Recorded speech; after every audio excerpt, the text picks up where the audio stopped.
ఢిల్లీలో అసెంబ్లీ ఎన్నికలు జరుగుతున్నాయి. ఎన్నికల కోసం అధికారులు అన్ని ఏర్పాట్లు చేశారు. ఉదయం 7 గంటలకు పోలింగ్ ప్రారంభమైంది. ప్రతిష్టాత్మకంగా జరుగుతున్న ఈ ఎన్నికలపై అందరికీ ఆసక్తి కొనసాగుతుంది. ఈ ఎన్నికల్లో ఓటింగ్ శాతాన్ని పెంచేందుకు ఢిల్లీ మున్సిపల్ కార్పొరేషన్ ప్రయత్నిస్తోంది. ఇందులో భాగంగానే మహిళలు, వికలాంగులు ఓటర్ల కోసం ప్రత్యేక బూతులు ఏర్పాటు చేశారు. పింక్ కలర్ రంగుల్లో బూత్లను ముస్తాబు చేశారు. బెలూన్లతో ఓటింగ్ కేంద్రాలు ఆకర్షణీయంగా మారాయి. మహిళలను నడిపించడం, దేశాన్ని నడిపించడం అనే థీమ్ను ఈ పింక్ కలర్ బూతులు తెలుపుతున్నాయని అధికారులు పేర్కొన్నారు. ఇక వృద్ధులు, దివ్యాంగుల కోసం 733 పోలింగ్ కేంద్రాల్లో ప్రత్యేక ఏర్పాట్లు చేశారు. కాగా ఢిల్లీ అసెంబ్లీ ఎన్నికల్లో 1.56 కోట్ల మంది ప్రజలు ఓటు హక్కును వినియోగించుకోనున్నారు. ఢిల్లీలో మొత్తం 70 అసెంబ్లీ నియోజకవర్గాలు ఉన్నాయి. పోలింగ్ కోసం ఎలక్షన్ కమిషన్ 13,766 పోలింగ్ స్టేషన్లను ఏర్పాటు చేసింది. వీటిలో 3,000 పోలింగ్ స్టేషన్లు సమస్యాత్మక కేంద్రాలుగా గుర్తించినట్లు అధికారులు వెల్లడించారు. ఈసారి ఢిల్లీ అసెంబ్లీ ఎన్నికల బరిలో 699 మంది అభ్యర్థులు నిలిచారు.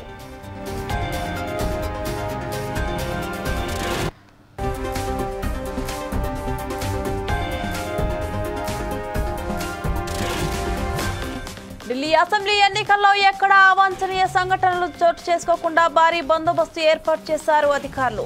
220 కంపెనీల పారామిలిటరీ బలగాలు, 35,626 మంది ఢిల్లీ పోలీసులతో పాటు 19,000 మంది హోంగార్డులు కూడా అసెంబ్లీ ఎన్నికల విధుల్లో పాల్గొంటున్నారు. ఉదయం 7 గంటలకు ప్రారంభమైన అసెంబ్లీ ఎన్నికల పోలింగ్ సాయంత్రం 6 గంటల వరకు కొనసాగుతుంది. ఓటింగ్ సరళిని తెలుసుకునేందుకు ఎన్నికల అధికారులు ఈసారి కొన్ని కొత్త ప్రయత్నాలు చేశారు. క్యూ మేనేజ్మెంట్ సిస్టమ్ యాప్ను వినియోగిస్తున్నారు. దీని ద్వారా ఏ పోలింగ్ కేంద్రాల్లో ఎంతమంది ఓటర్లు బారులు తీరి ఓటింగ్ కోసం ఎదురు చూస్తున్నారనే విషయాన్ని తెలుసుకోవచ్చు. ఈ యాప్ను వినియోగించి పోలింగ్ బూతుల వద్ద జనాల రద్దీని బట్టి వెళ్లి ఓటింగ్ చేసేందుకు అవకాశం దొరుకుతుంది.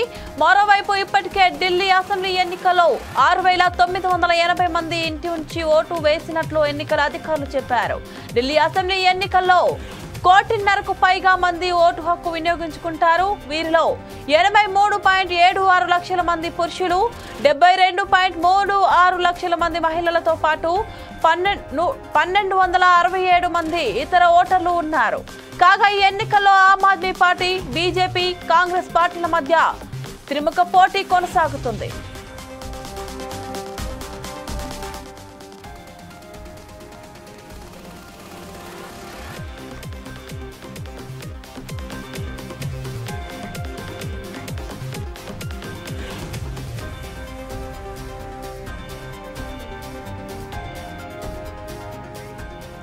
దీనిపై మరింత సమాచారం మా ఇన్పుట్ ఎడిటర్ రాములు అందిస్తారు. రాములు, చెప్పండి. శ్రీలత, ముఖ్యంగా ఢిల్లీ అసెంబ్లీ ఎన్నికలకు సంబంధించింది ఈ రోజు ఉదయం 7 గంటల నుంచి ప్రారంభమైందని చెప్పొచ్చు. సాయంత్రం 6 గంటల వరకు జరగనుంది. ఈ కార్యక్రమంలో ఉదయం నుంచే ఓటర్లు తమ ఓటు హక్కును వినియోగించుకునేందుకు ఆయా కేంద్రాల నుంచి బారులు తీరారని చెప్పొచ్చు. ప్రజాస్వామ్యంలో పండుగలో భాగంగా రాష్ట్రపతి భవన్లోని పోలింగ్ బూత్లో రాష్ట్రపతి ద్రౌపది ముర్ము బ్యాలెట్ ద్వారా తన ఓటు హక్కును వినియోగించుకున్నారని చెప్పొచ్చు. అదే సమయంలో కాంగ్రెస్ నేత రాహుల్ గాంధీ కూడా ఓటు వేయడం కూడా జరిగిందని చెప్పొచ్చు. ముఖ్యంగా ఈ కీలక ఆప్ నేతలు కూడా ఢిల్లీ లెఫ్టినెంట్ గవర్నర్ విజయ్ కుమార్ సక్సేనా తన ఓటు హక్కును కూడా వినియోగించుకున్నారని చెప్పొచ్చు.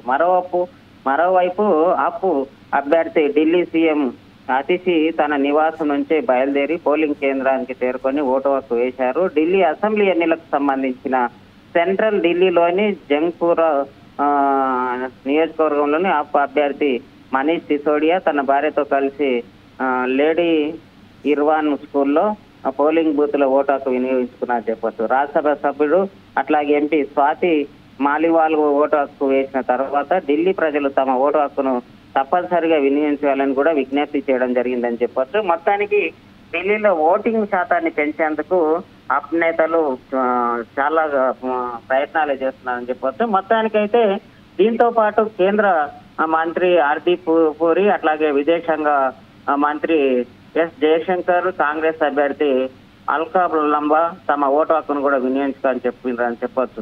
ఢిల్లీలో ఈ ఎన్నికల్లో 1.5 కోట్లకు పైగా ఓటర్లు తమ తదుపరి ప్రభుత్వానికి ఎన్నుకునేందుకు ఈ రోజు ఓటును వేస్తున్నారు చెప్పొచ్చు. అలాగే అధికార పార్టీ ఆమ్ ఆద్మీ పార్టీకి సంబంధించి వరుసగా 3వ సారి పోటీస్తుండగా భారతీయ జనతా పార్టీ బీజేపీ అట్లాగే కాంగ్రెస్ పార్టీలు దేశ రాజధానిలో తిరిగి అధికారంకి రావాలని రెండు పార్టీలు పోటాపోటీగా పోటీ పడుతున్నాయని చెప్పొచ్చు. ఉదయం 7 గంటల నుంచే 13,766 పోలింగ్ కేంద్రాల్లో పోలింగ్ ప్రారంభమైనట్లు కూడా చెప్పొచ్చు. సాయంత్రం 6 గంటల వరకు కొనసాగుతుంది ఇది పోలింగ్ అని చెప్పొచ్చు. 70 నియోజకవర్గాల్లో జరుగుతున్న ఈ ఎన్నికల్లో 6,099 మంది అభ్యర్థులు బరిలో ఉన్నట్లు అని చెప్పొచ్చు. ఈ ఎన్నికలకు సంబంధించిన దాంట్లో భారీ బందోబస్తు కూడా ఏర్పాటు చేసినట్లు కూడా మనకు తెలుస్తుంది. ఎన్నికల కమిషనర్ ఎవరైతే క్యూ మేనేజ్మెంట్ సిస్టమ్ కి సంబంధించింది యాప్ను కూడా ప్రవేశపెట్టడం అనేది జరుగుతుంది. ఇదే ఓటర్ల బూత్ వద్ద రియల్ టైమ్ జన సమూహాన్ని కూడా తనిఖీ చేయడానికి వీలు కల్పిస్తుందని కూడా మనం చెప్పొచ్చు. లేటెస్ట్ టెక్నాలజీని ఉపయోగిస్తున్నారని కూడా చెప్పొచ్చు. ప్రశాంతంగా ఓటింగ్ నిర్ధారించడానికి దాదాపు 220 కంపెనీల పారామిలిటరీ దళాలను అట్లాగే 35,626 మంది ఢిల్లీ పోలీస్ సిబ్బందిని కూడా ఈ ఎన్నికల్లో పాల్గొంటున్నారు. అట్లా 19,000 మంది హోంగార్డులు కూడా ఈ ఎన్నికల కమిషన్ నియమించిందని చెప్పొచ్చు. దాదాపు 3,000 పోలింగ్ కేంద్రాల దగ్గర ప్రశాంతంగా పోలింగ్ జరుగుతుందని చెప్పొచ్చు. సున్నితమైన వాతావరణం కూడా గుర్తించడం జరిగింది. వీటిలో కొన్నిట్లో డ్రోన్ నిఘాలతో పాటు సహా ప్రత్యేక భద్రతా ఏర్పాట్లను కూడా చేయడం అనేది పోలీస్ శాఖ నుంచి సమాచారం ఉంది. అట్లాగే శాంతి భద్రతలకు సంబంధించిన దాంట్లో కాపాడడానికి క్విక్ రియాక్షన్ టీంలను ఓఆర్టీలో కూడా మోహరించడం జరిగిందని చెప్పొచ్చు. సున్నితమైన బూతుల కోసం అదన పోలీసు బలగాను కూడా అంటే ఎక్కడైతే కొద్దిగా సమస్యాత్మకంగా ఉన్నాయో ఆ సమస్యాత్మక ప్రాంతాల దగ్గర పోలీసులను కూడా భారీ ఎత్తున మోహరించినట్లు కూడా పోలీసు అధికారులు చెప్పడం జరుగుతుందని చెప్పొచ్చు. ఈ ఎన్నికల్లో ఓట్ల లెక్కింపు మొత్తానికి ఈ ప్రక్రియ ఫిబ్రవరి 8న జరగనుంది అనేది కూడా తెలుస్తుంది శ్రీలత.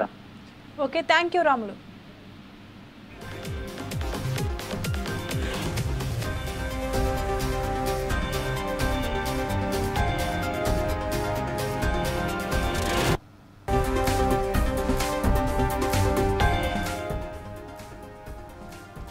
ఆప్ జాతీయ కన్వీనర్ అరవింద్ కేజ్రీవాల్ న్యూఢిల్లీ నియోజకవర్గంలో బరిలో ఉన్నారు. ఆయన ప్రత్యర్థులుగా బీజేపీ నుంచి పర్వేష్ వర్మ, కాంగ్రెస్ నుంచి సందీప్ దీక్షిత్ పోటీ పడుతున్నారు. ప్రస్తుతం ఢిల్లీ సీఎంగా ఉన్న అతీష్ కల్కాజీ నియోజకవర్గంలో నిలబడ్డారు. అక్కడ బీజేపీ అభ్యర్థిగా రమేష్ బిదూరి, కాంగ్రెస్ అభ్యర్థిగా అల్కం లంబా బరిలో ఉన్నారు. ఆప్ అభ్యర్థి మనీష్ సిసోడియా జంగపురా నియోజకవర్గంలో బరిలో ఉన్నారు. ఇదే నియోజకవర్గం నుంచి బీజేపీ సర్దార్ తర్విందర్ సింగ్ ను నిలబెట్టింది. కాంగ్రెస్ పార్టీ నుంచి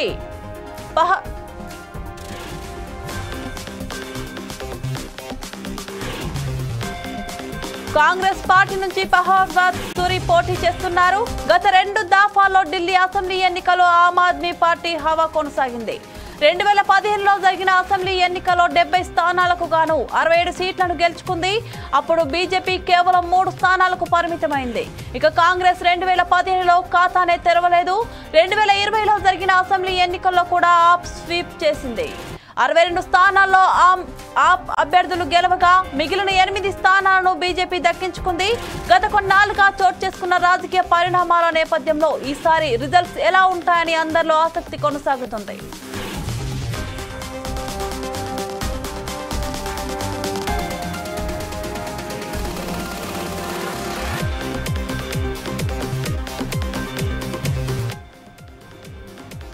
రెండుసార్లు అధికారంలో కొనసాగిన ఆమ్ ఆద్మీ పార్టీ ముచ్చటగా 3వసారి అధికారాన్ని కొనసాగించాలని భావిస్తోంది.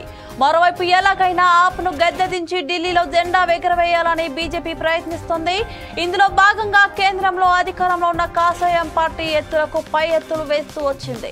ఆప్ ఏమాత్రం వెనక్కి తగ్గలేదు. ఎప్పటికప్పుడు గట్టిగానే సమాధానం ఇస్తూ వచ్చింది. జాతీయ పార్టీ బీజేపీ దౌర్జన్యాలకు పాల్పడుతోందని, ఆధారాలు లేని కేసుల్లో ఇరికిస్తోందని చెప్పుకొచ్చారు ఆప్ నేతలు. వారిని అన్యాయంగా జైలు పాలు చేశారంటూ మండిపడ్డారు. కాగా గత 2 ఎన్నికల్లో కాంగ్రెస్ పార్టీ ఘోర పరాభవాన్ని చూసింది. కానీ ఈసారి ఎలాగైనా తమ సత్తా చాటాలని పూనుకుంది. పూర్వ వైభవాన్ని తీసుకొచ్చేందుకు అన్ని ప్రయత్నాలు చేసింది. గతంలో మారేది ఆప్ మళ్లీ స్వీప్ చేస్తుందా? బీజేపీ ఎత్తుగడలు పనిచేసి ఆ పార్టీ వైపు ఓటర్లు మొగ్గు చూపుతారా, లేదంటే కాంగ్రెస్ పార్టీ నమ్మి వారికి ఓటు వేస్తారా అన్నది తెలియాల్సి ఉంది. దేశ రాజధాని ఢిల్లీ ఎన్నికలు దేశవ్యాప్తంగా తీవ్ర ఉత్కంఠను రేపుతున్నాయి.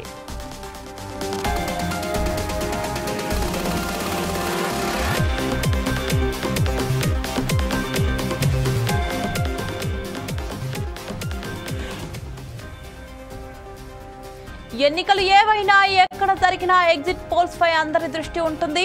ఈ క్రమంలోనే ఢిల్లీ అసెంబ్లీ ఎన్నికల ఎగ్జిట్ పోల్స్ పైన అందరి చూపు ఉంది. ఎన్నికలు పూర్తయ్యే వరకు ఎగ్జిట్ పోల్స్ ను ఎన్నికల సంఘం నిషేధించింది. దాంతో పోలింగ్ ముగిసిన తర్వాతే వెల్లడి కానున్నాయి. ఎగ్జిట్ పోల్స్ ను పోలింగ్ ముగిసే ముందు 48 గంటల వ్యవధిలో ఎలాంటి ఒపీనియన్ పోల్ గాని సర్వే ఫలితాలు గాని విడుదల చేయదని ఎలక్షన్ కమిషన్ ఆదేశాలు జారీ చేసింది. సాయంత్రం 6:30 వరకు ఎగ్జిట్ పోల్స్ ప్రచురణపై నిషేధం విధించారు. దాంతో పోలింగ్ పూర్తయిన తర్వాత ఎగ్జిట్ పోల్స్ విడుదలవుతాయి. మరి ఆయా సర్వేలో ఢిల్లీ ప్రజలు ఏం చెప్పారనే దానిపై ఆసక్తి కొనసాగుతుంది. దాదాపుగా ఎగ్జిట్ పోల్స్ అంచనాలు ఎన్నికల ఫలితాలకు దగ్గరగా ఉంటాయి.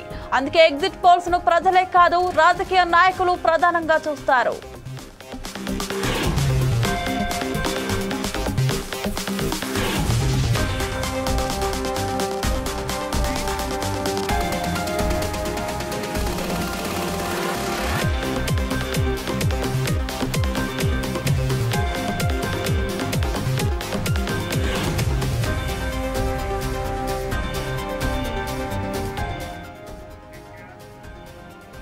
ఇది వాల్టి exclusive drive. Keep watching 4 Sides TV.